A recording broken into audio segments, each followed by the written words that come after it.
وكذلك نجزي من أسرف ولم يؤمن بآيات ربه ولعذاب الآخرة أشد وأبقى أفلم يهد لهم كم أهلكنا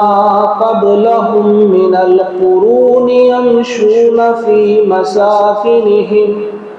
إن في ذلك لآيات لأولي النهى ولولا كلمة سبقت من ربك لكان لزاما وأجل مسمى فاصبر على ما يقولون وسبح بحمد